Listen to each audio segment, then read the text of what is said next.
iltaa.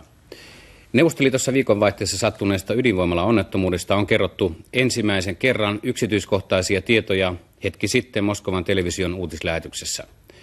Alustavien tietojen mukaan onnettomuudessa kuoli 2 ihmistä ja vaurioituneen voimalan lähellä sijaitsevien 3 asutuskeskuksen asukkaat on evakuoitu. 400. 400? What? 444. Oh, that's a lot. Yeah. And everybody was just standing here taking pictures. Mulla oli haaveena viettää mun 30-vuotiset ulkomailla. Heitin rohkeasti ilmoille Islannin sen taianomaisen luonnon vuoksi, New Yorkin siellä järjestetyn UFC-tapahtuman takia ja Ukrainan, koska sillä tapahtui ydinonnettomuus vuonna 1986. Ja kyllä, päädyttiin yksimielisesti ydinonnettomuuteen. Nyt jälkikäteen mietittynä Ukrainassa on paljon muutakin kuin reilut 30 vuotta sitten tapahtunut katastrofi. Vuonna 2014 alkaneet ihmishenkiä vaatineet mellakat ja edelleen jatkuvat konfliktit Venäjän kanssa. Ukrainan kauneus, sen rikas historia ja kulttuuri on valitettavasti jäänyt mediassa näiden edellä mainittujen asioiden varjoon. Tässä teille Ukraina pähkinänkuoressa. Vielä 1500-luvulla Ukraina oli mongolialaisten hallussa, jonka jälkeen valta siirtyi kasakoille ja vuonna 1922 Ukraina liittyi Neuvostoliittoon, josta se lopulta irtaantui vuonna 1991. Neuvostoliitosta itsenäistynyt Ukraina on pinta-alaltaan suurin kokonaan Euroopassa sijaitseva valtio. Venäjä pidetään virallisesti Euroopan suurimpana, mutta koska siitä valtaosa sijaitsee Aasiassa, niin tällä tavoin tarkasteltuna Ukraina ansaitsee kruunun Euroopan todellisena jättiläisenä. Sen pinta-ala on hieman yli 600 000 neliökilometriä. Rajanaapureina toimii Venäjä, Valko-Venäjä, Puola, Moldova, Romania, Unkari ja Slovakia.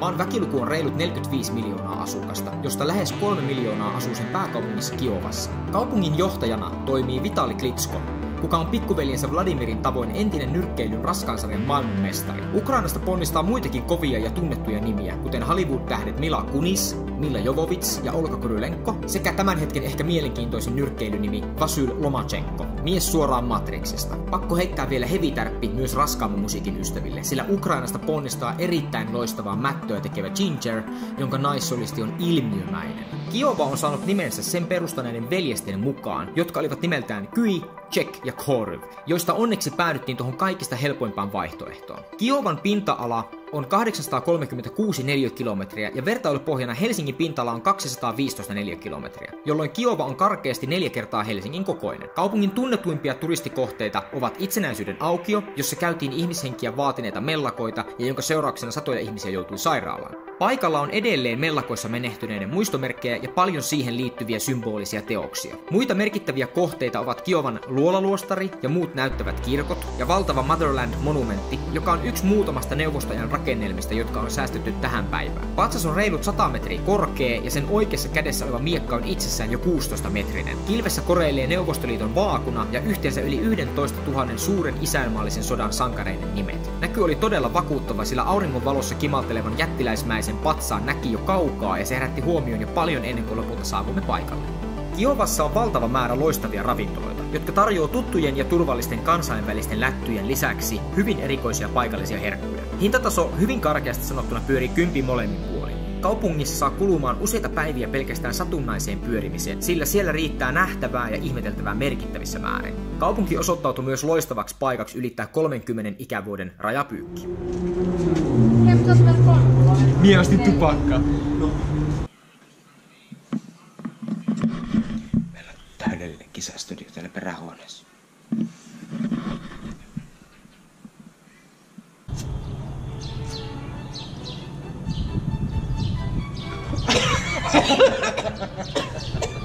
Ai jumala!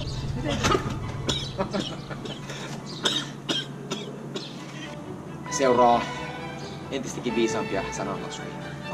Tämä on maailman tyhmin juttu ikinä, mitä mä oon tehnyt. Verraten harvat onnelliset jatkavat maailman todellisuuden mysteerin tutkimista kuolemaansa saakka. He laajentavat, parantelevat ja tarkentavat koko ajan omaa ymmärrystään maailmasta ja totuudesta.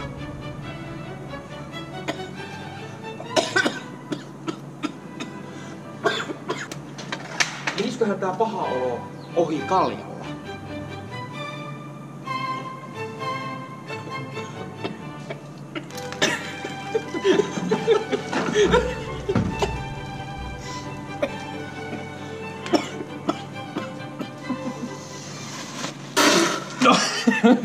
Ei jumalauta, tuo oli todella ikävä kokemus.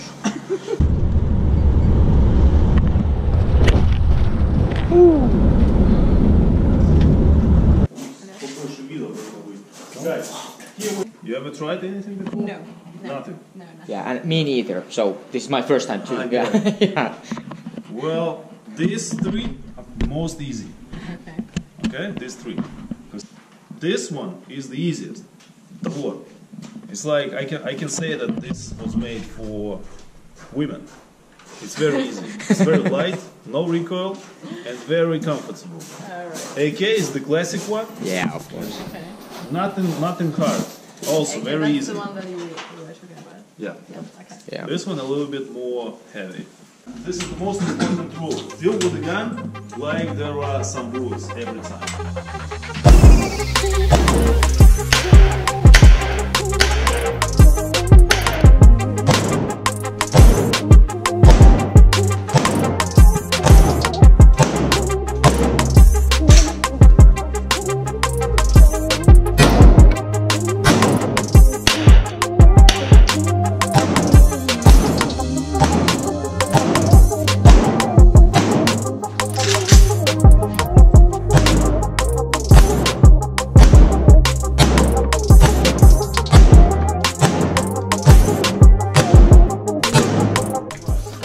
Kaikki kympis.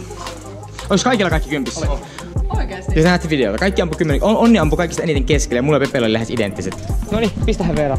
Me ammuttiin ekan kerran elämässä nyt. Yllättävän paljon adrenaliinia. Aivan järkyttävät tarinat tuli siitä niin kuin ekoista laukauksesta, mitä muuta ampui. Siis... Jotenkin se ääni oli niin aggressiivinen.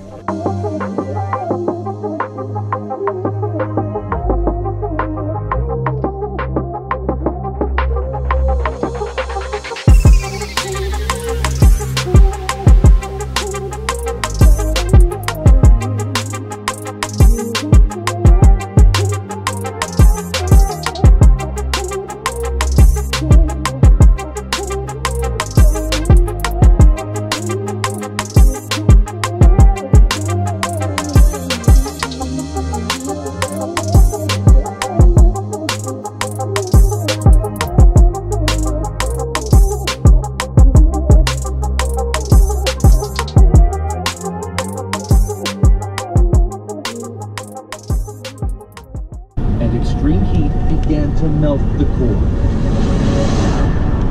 At 1:23 a.m., reactor 4 exploded.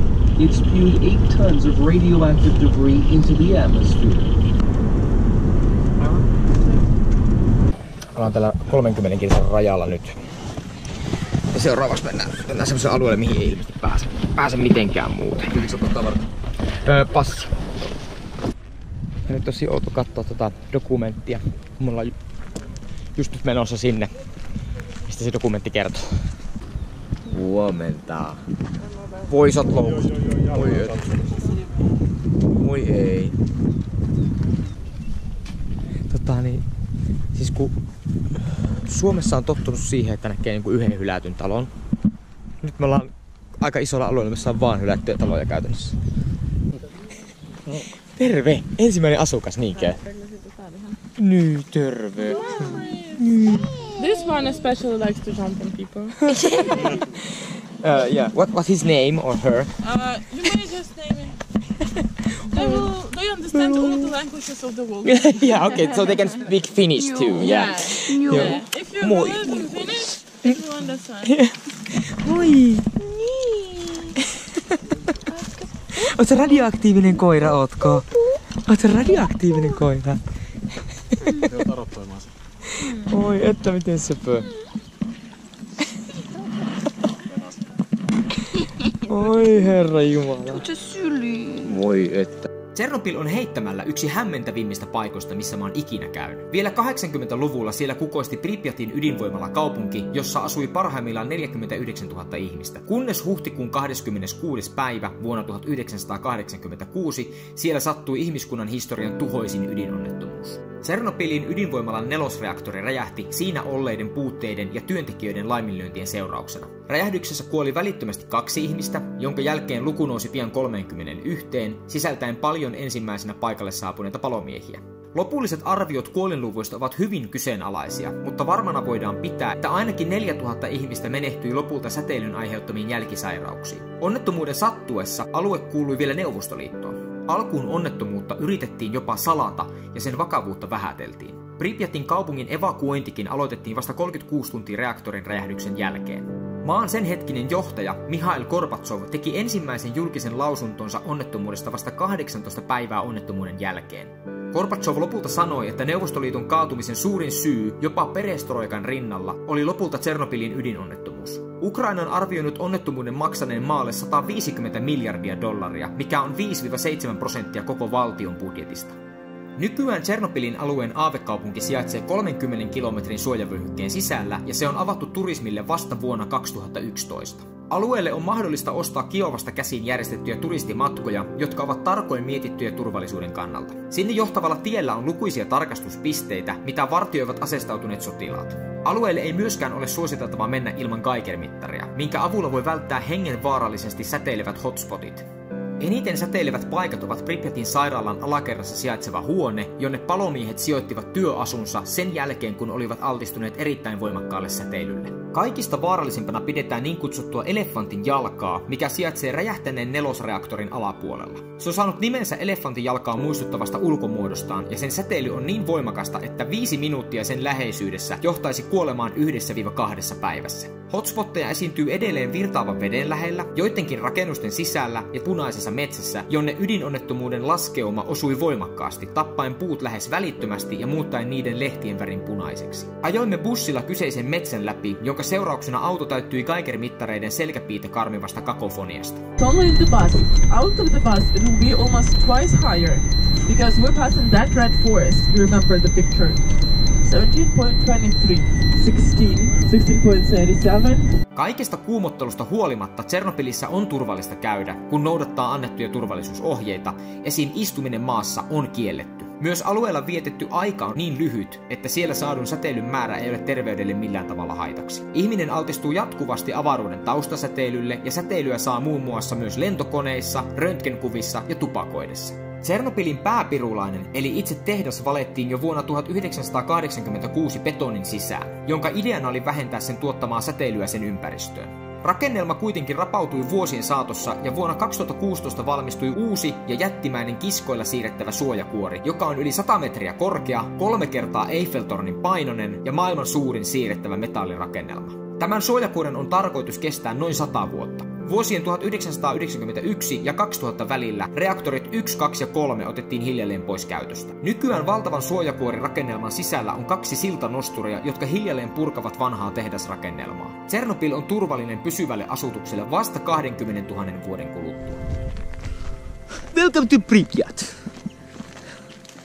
Tšernobyl oli aavemainen kokemus. Muualla maailmassa on satunnaisia ja yksittäisiä hylättyjä rakennelmia, mutta Tšernobyl on valtava alue täynnä ränsistyneitä ja sortumisvaarassa olevia rakennuksia. Puut kasvaa ulos talojen ikkunoista, jalkapallokenttä on muuttunut metsäksi ja luonto sekä eläimet ovat ottaneet alueen täydellisesti haltuunsa. Rapistuvista taloista kuuluu jatkuvasti outoja pamauksia, katosta lorottaa vettä ja tarhassa lasten jälkeensä jättämät nuket töröttävät kauhuelokuvamaisesti paikoillaan. Missään muualla en ole kokenut niin voimakkaasti ajan pysähtymistä kuin Tšernobylissä. Se on kuin kävisi katastrofielokuvan kuvauspaikalla sillä erolla, että tämä katastrofi on totisinta totta. Tšernobyl on ikävä muistutus siitä, mitä me ihmiset pahimmillaan saadaan aikaiseksi tällä kauniilla planeetalla. Lohtua luo se, että alueella asuvat eläimet ovat kärsineet huomattavasti vähemmän kuin me ihmiset. Tšernobylin kauneus näkyy siinä, miten luonto on lopulta ottanut vallan näinkin lyhyessä ajassa.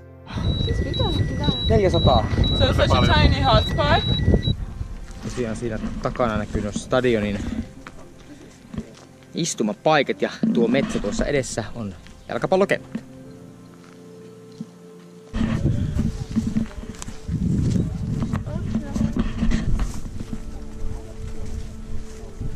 Tässä vaiheessa Tšernobylin kierrosta mietin, että nyt oli kaikki nähty ja että aletaan taittamaan matkaa takaisin Kiovaan. Opas sanoo kuitenkin, että käydään vielä katsomassa antennia. Täytyy rehellisesti myöntää, että se mitä seuraavaksi nähtiin ei kohdannut sen mielikuvan kanssa, mitä olin itse antennista ajatellut. Tšernobyl 2-nimisessä kylässä meitä odotti hirviömäinen rakennelma nimeltään Duga. Korkeutta sillä on huimat 150 metriä ja pituutta yli 500 metriä. Jonkinlaisen mielikuvan näystä saa, jos miettii 0,5 kilometrin matkalle viereen Tampereen näsinneuloja. Ukrainassa meni mittasuhteet vähän uusiin sfääreihin, niin kuin ihmisten rakentamien asioiden suhteen. Joo. Ja hauska, kun tuuli osuu tonne, niin tuo kohisee tuo torni.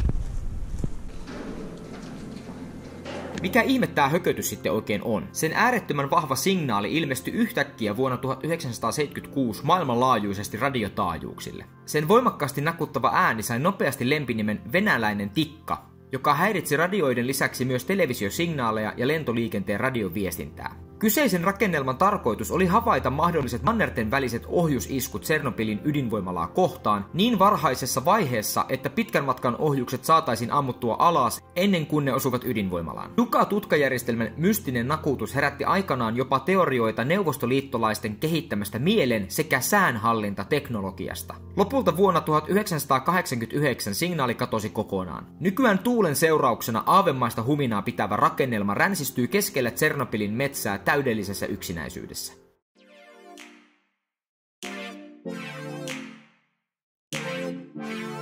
Ukraina tarjosi meille tapahtumarikkaan elämysmatkan, vaikka alkuperäinen panssarivaunuajelu kosahtikin sen liian kovaan vuokrahintaan. Panssarivaunuttomuudesta huolimatta reissu oli täydellinen. Säät suosi, ruoka oli hyvää, Tsernobyl oli jopa siistimpi kokemus, mitä osasin odottaa. Iso suositus kaikille niille, keitä kiehtoo ydinonnettomuusmatkailu. Tällä hetkellä Tsernobylin säteilyä suurempi riski Ukrainassa on edelleen käynnissä oleva konflikti Venäjän kanssa. Mutta kun aina ennen reissua tarkistaa ulkoministeriön matkustustiedotteen, pysyy ajan tasalla maan tilanteesta ja näin Ukrainaan voi matkustaa turvallisesti. Hyviä reissuja kaikille ja nähdään seuraavassa vlogissa. Morjens! Pokajся, Христа душі.